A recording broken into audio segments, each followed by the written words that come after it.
بسم اللہ الرحمن الرحیم۔ ابتدا ہے رب ذوالجلال والاکرام کے بابرکت نام سے جو بڑا مہربان اور نہایت رحم کرنے والا ہے۔ توحید کے بعد اسلام کا دوسرا اور سب سے اہم رکن نماز۔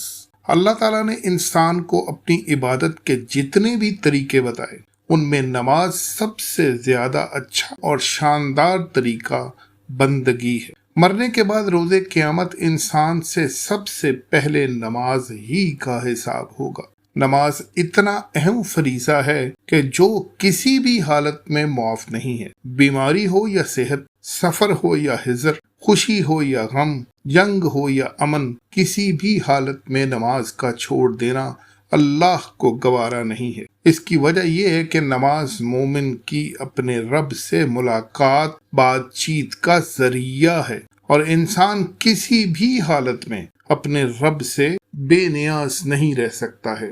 اللہ جل شانہ نے فرمایا کہ انسان کو میں نے اپنی تمام مخلوقات میں سب سے زیادہ خوبصورت انداز میں پیدا فرمایا ہے، اور میں ہی اس کی تمام تر حاجات اور ضروریات کو پورا کروں گا۔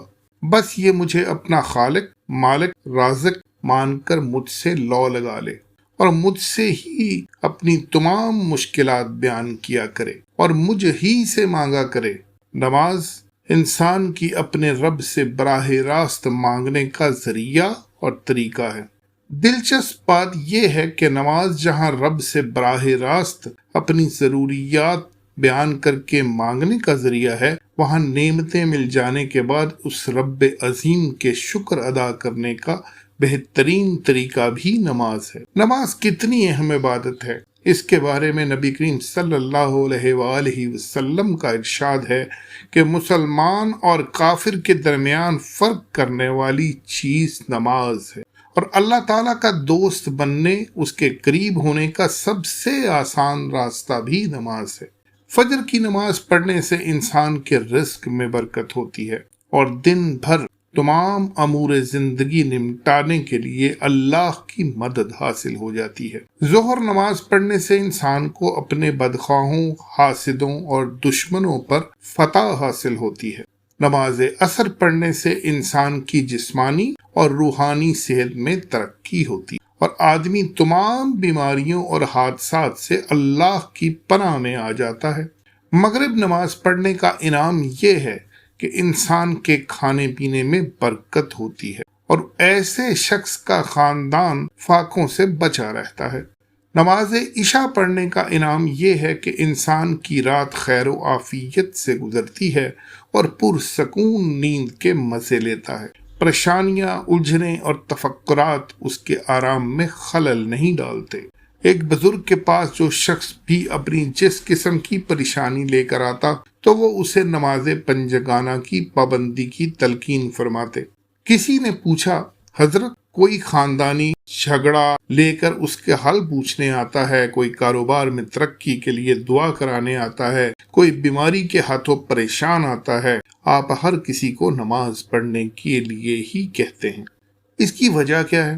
بزرگ نے ارشاد فرمایا، اللہ والوں سے سنا ہے کہ جس کی نماز جاندار اس کی زندگی شاندار۔ تو نماز ایک ایسی چیز ہے جس میں انسان کے تمام مسائل کا حل پوشیدہ ہے۔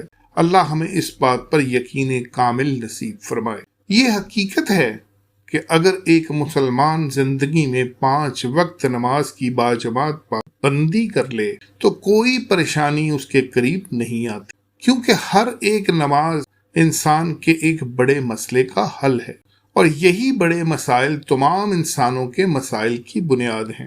نبی کریم صلی اللہ علیہ وآلہ وسلم نے فرمایا کہ نماز میری آنکھوں کی ٹھنڈک ہے۔